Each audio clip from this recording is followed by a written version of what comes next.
Hey, t'aimes bien les omelettes? Tiens, je te casse les œufs. You talking to me? Vers l'infini et au-delà. Bonjour à tous et bonjour à toutes et bienvenue dans ce nouvel épisode du podcast Qui Filme, le podcast qui vous parle de séries, films, jeux de société. Qu'est-ce que j'oublie les gars ? Les livres. Et les livres, évidemment. On va parler aujourd'hui dans ce nouvel épisode du coup de jeux de société avec autour de la table Dr Mad Geek. Salut, Tu vas nous parler de quoi, Docteur ? de King Domino Duel. Atel Zeda, salut. Je vais vous parler de Salut, et je vais vous parler de It's a Wonderful World, Ok. Futurador. Salut, je vais parler de Tapestry. Ok, super. Et c'est parti alors du coup pour ce nouvel épisode du podcast Qui Filme. Dr Mad Geek, je t'en prie, ouvre le bal. King Domino Duel, donc tout le monde connaît la franchise King Domino, Queen Domino, qui a déjà eu un beau succès, je pense, qui a trouvé une petite place dans tous les foyers de connaisseurs. C'est une édition Blue Orange de Bruno Catala et Ludovic Maublanc. Bruno Catala qui avait déjà œuvré sur Seven Wonders Duel. Entre autres. Et Ludovic Maublanc sur Cash and Guns. Et à eux deux, ils collaborent déjà depuis près d'une vingtaine de jeux. Donc ils sont un peu rodés et ça se voit. Ça se voit dans la routine, dans la mécanique du jeu. Donc King Domino Duel, comme son nom l'indique, ça se joue à deux. À partir de 8 ans. Petite boîte qui coûte 12 €. Tout rentre, ça fit perfect dans la boîte. Et les parties durent à peu près 20 minutes. C'est ce qu'on appelle un roll and write. Donc vous jouez avec des dés, vous lancez les dés et chacun inscrit ce qu'il peut en fonction du résultat des dés. Donc ce que j'ai beaucoup aimé d'abord et ce que j'aime en général dans les jeux de société, c'est le fait de pouvoir jouer, c'est très intergénérationnel, donc effectivement avec mon petit de 10 et avec mon grand de 18 et avec même plus âgé, ça marche très très bien. Donc, et puis voilà, ils ont réussi à trouver des petites originalités tout en conservant l'âme de King Domino. Donc le principe, c'est que vous avez un royaume fait de cases avec un château en plein milieu et vous devez exploiter ces cases le mieux possible pour créer des combinaisons qui à la fin de la partie vous rapporter des points. Et là dans les petites originalités, donc déjà on a 4 dés et en fait le lanceur à chaque tour va lancer les 4 dés, mais c'est son adversaire qui va d'abord choisir un premier dé. Ensuite le lanceur choisit 2 dés sur ce qu'il reste et le dernier dé revient évidemment à l'adversaire qui complète son domino, puisque donc on se retrouve avec 2 faces de dés chacun qui crée un domino, une combinaison donc de 2 cases. Et il va falloir placer ces 2 cases collées comme un domino, comme dans King Domino, d'où le nom, sur sa petite map. Donc les règles restent quasiment exactement les mêmes que King Domino. Il faut être collé au château ou alors avoir un territoire du même type que celui adjacent pour pouvoir coller son domino. Et ce qui est très intéressant également, c'est qu'ils ont rajouté en fait une nouvelle dimension dans le jeu, qui sont des pouvoirs que tu peux activer. Et donc, en posant tes petits dominos, qui sont représentés par des blasons pour représenter les différents territoires, et parfois augmenter de petites croix sur la face pour représenter les fameux dignitaires qu'on retrouvait dans King Domino, donc qui sont en fait des multiplicateurs de cases. Il y a un truc qui est très intéressant et où ils ont réussi à équilibrer le jeu à deux, c'est que quand tu vas choisir tes dés, évidemment, si tu choisis tous les dés où il y a le plus de croix pour multiplier les gains sur ta map, et en fait, tu te prives d'une autre opportunité dans le jeu, qui est de pouvoir utiliser tes dés sur une autre petite fiche annexe qui te permet d'acquérir des pouvoirs. C'est-à-dire au bout d'un certain moment, quand tu remplis une ligne, il y a 6 ou 7 lignes de pouvoirs différents, et bien c'est le premier à remplir une ligne qui ne sont accessibles que via les dés qui n'ont pas de croix. Et bien tu actives un pouvoir que tu es le seul à pouvoir utiliser. Il est inutilisable par l'autre pendant le reste de la partie. Donc il y a plusieurs stratégies qui peuvent se mettre en place. Soit tu essaies de vraiment créer un royaume parfait, soit tu mixes un petit peu les deux en essayant d'avoir des pouvoirs pour interrompre l'autre, etc. Donc ça marche très très bien. Il y a des pouvoirs qui te permettent de changer une phase du dé, un pouvoir qui te permet de ne pas utiliser ton domino comme un domino, mais de casser le domino pour mettre une case ici, une case là. Bref, ça marche très très bien. Moi, j'ai découvert récemment les Roll and Write, grâce notamment au prêt de Chenin de Penny Papers, que je vous recommande également. Et donc, King Domino Duel, dans cette catégorie, pour moi, c'est un must. J'ai dû très bien le noter sur Kifim. La partie dure à peu près combien de temps ? 20 minutes. Ok. Maximum. Ouais. 20 minutes et tout le monde peut s'exprimer et même les plus jeunes peuvent y aller. Enfin, clairement, moi j'avais fait une petite demi-douzaine de parties avant de jouer avec mon petit. Et puis je tapais des scores à 53, 67, machin. Première partie que je fais avec mon petit, il fait 103. Boum. Donc tu vois. Après, ton petit est grand.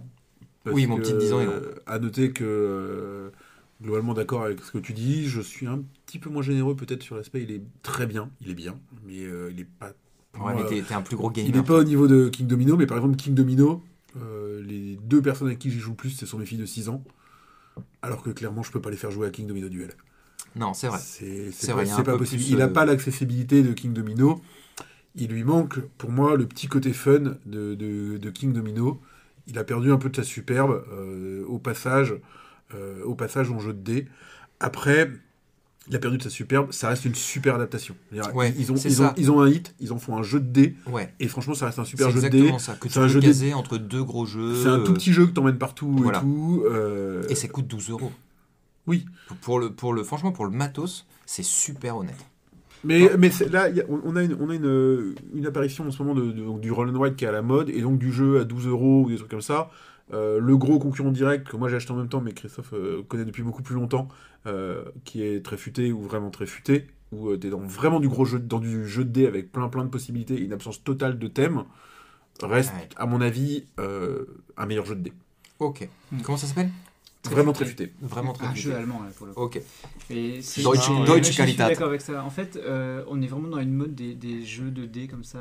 C'est une tendance, c'est facile vrai. à jouer, pas cher, avec un petit bloc-notes à jeter.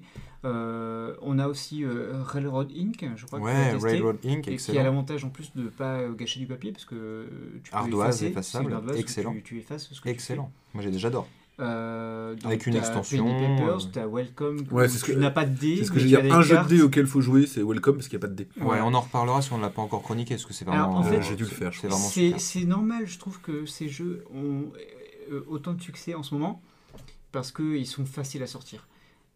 Ouais, puis il y a un On moment, a il faut. besoin de ce genre de jeu. Oubliez pas, les gars, que vous êtes des gros gamers. Hein. Il y a plein de Ouais. gens qui Mais je jouent suis encore au d'accord. Monopoly, Mais au truc. justement, Et nous, il faut ce notre genre de opinion jeu en pour. tant que gamer, c'est que King Domino Duel, c'est bien, c'est pas exceptionnel. Mais notre public, parce que nous, on est des gamers, certes, on est là, on est pour en parler, mais on joue pas forcément avec des gamers. C'est vrai. Et d'ailleurs, c'est un point intéressant, mais moi, ma ludothèque se oriente de plus en plus vers moins de gros jeux, Ok. parce qu'ils ne sortent pas. Ok, très bien. Donc merci. c'était King Domino Duel. Excellent. C'est très bien, allez-y quand même. Effectivement, trouvable dans toutes les bonnes crèmeries, comme on dit, a priori. Mhm. Puisqu'on parle de gros gamers, du coup, je me tourne vers Chenin. Est-ce que tu vas nous parler d'un jeu de gros gamers Ouais, aujourd'hui ouais, là je vais parler d'un jeu de gros gamer. C'est Tapestry. Tapestry, quand il est sorti à peu près 6 mois, parmi le cercle des gamers experts, il a fait pas mal parler. C'est un jeu de civilisation. Alors je préviens tout de suite, le jeu a eu beaucoup de critiques. Il y a eu beaucoup de... Comme il a fait un buzz, en même temps, forcément, il y a beaucoup de gens qui ont dit tout ce qu'ils en pensaient de mal. Notamment que c'était pas vraiment un jeu de civilisation, c'est pas un jeu 4X. Il n'y a pas d'exploration. Il y a... Présente le jeu, déjà. Ouais, attends, je dis les critiques d'abord. Mise en bouche. Les mises en bouche.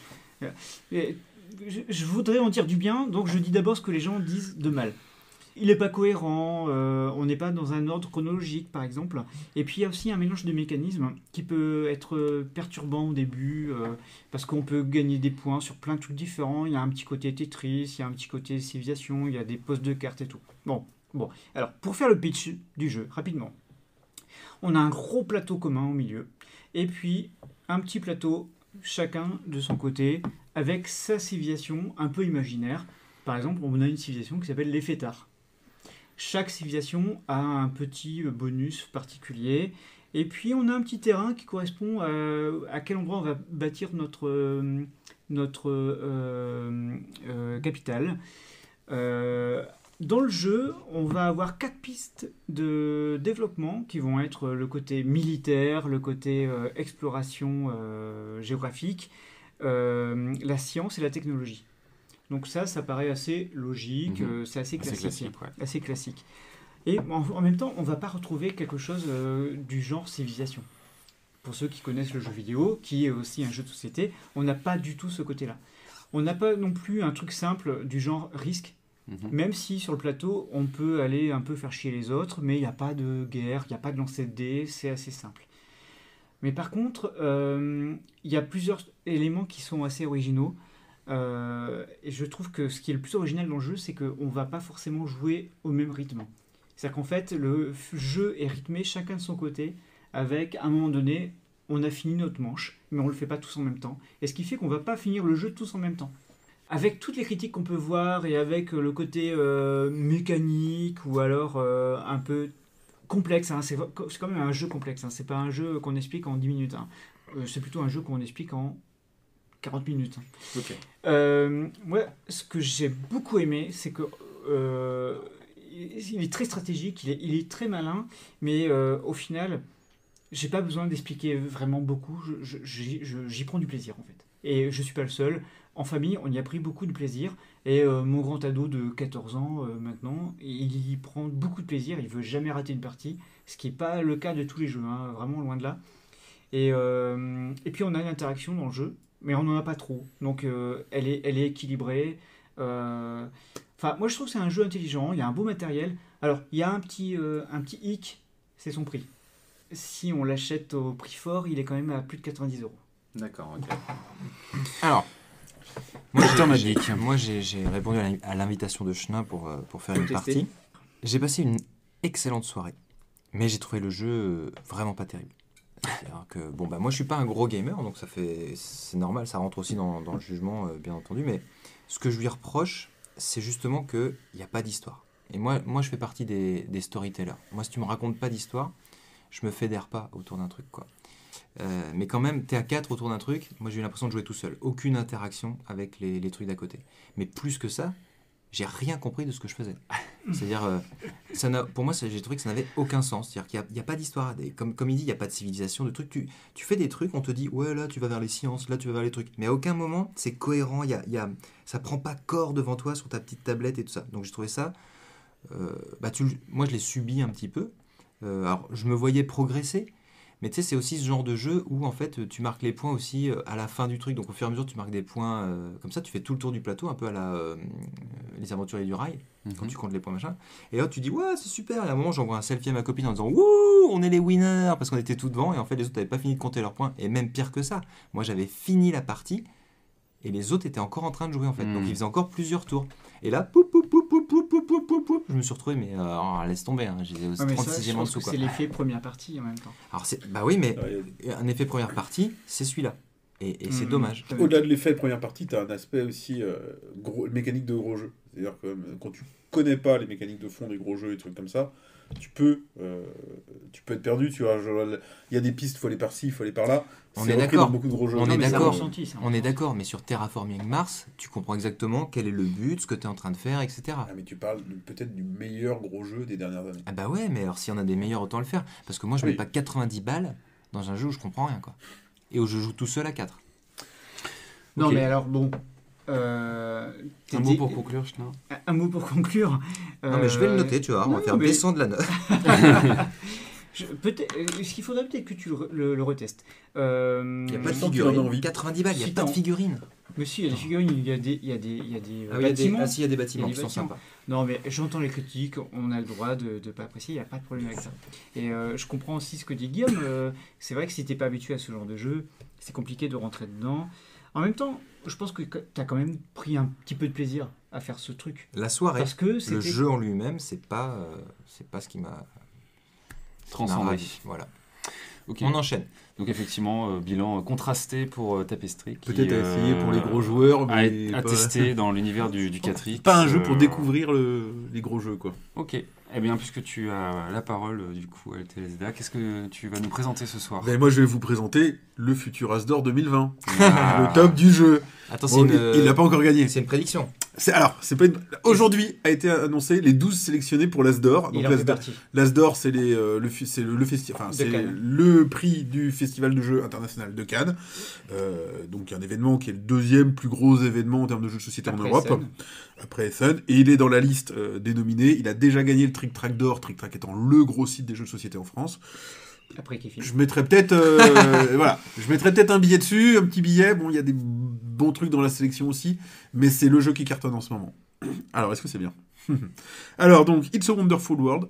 Déjà, c'est un jeu par Ori Games et la boîte à jeux. C'est un jeu qui a été d'abord, on va dire, promu sur la plateforme Kickstarter. Moi, je l'ai acheté sur Kickstarter. Sorti en boutique ensuite.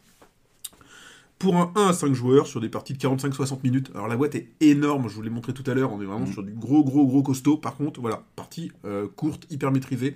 C'est pas un gros jeu. Ça a l'apparence d'un gros jeu, ça a tout d'un gros jeu, mais c'est pas un gros jeu, c'est quelque chose d'assez incisif, donc ça c'est sympa.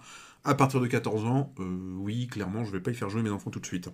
Alors, je te coupe juste 2 secondes, quand tu dis c'est pas un gros jeu, combien de temps d'explication et combien de temps dure une partie? Eh ben, je t'ai dit, partie 45-60 minutes, Ok. Je te l'explique entre 5 et 10.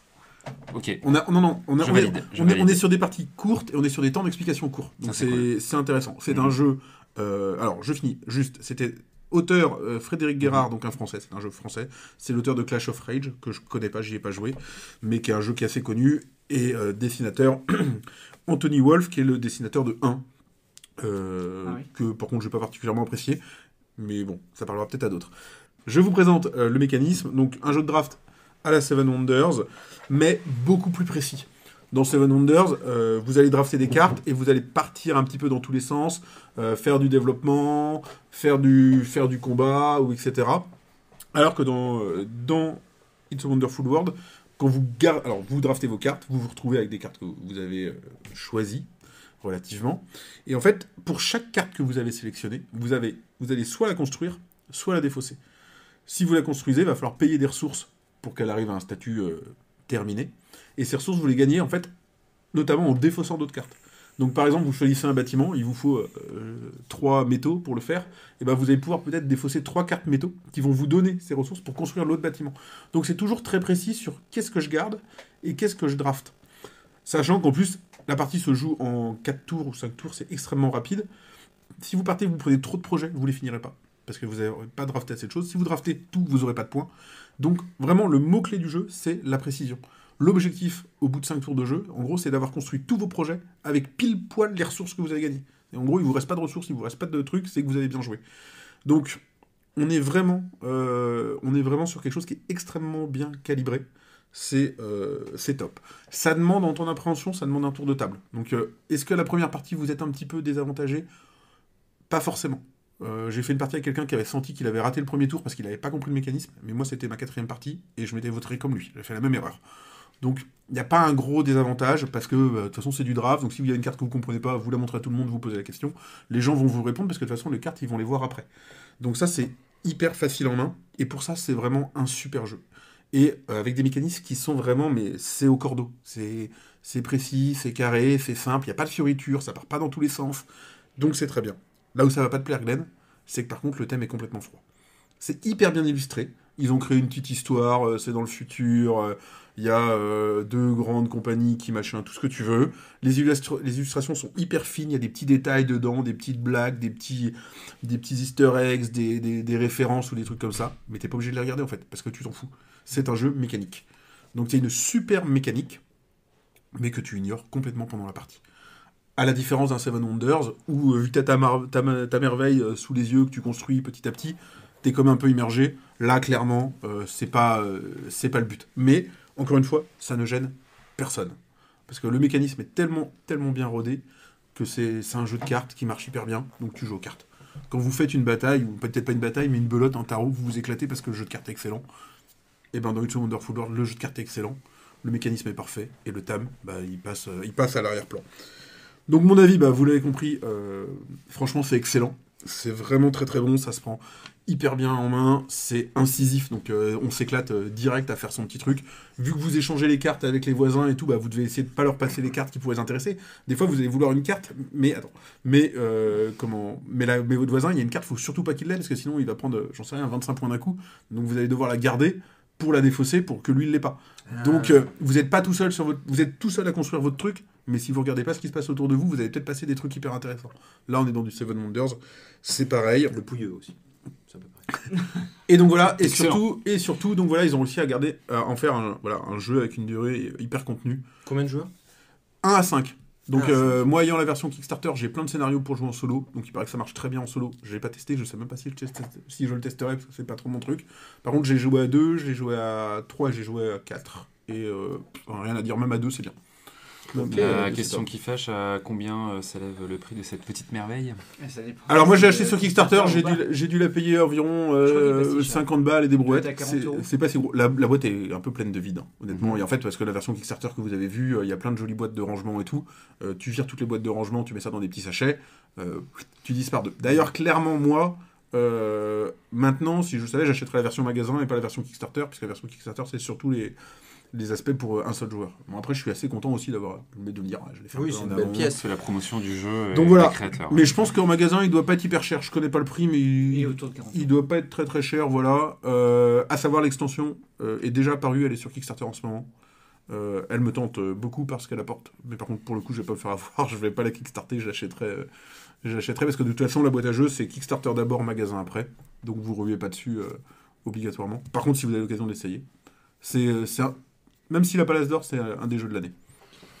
Chenin, un avis sur du coup le jeu que vient de nous chroniquer Atelzeda? Ouais, alors je vais donner mon avis, mais sans le du coup.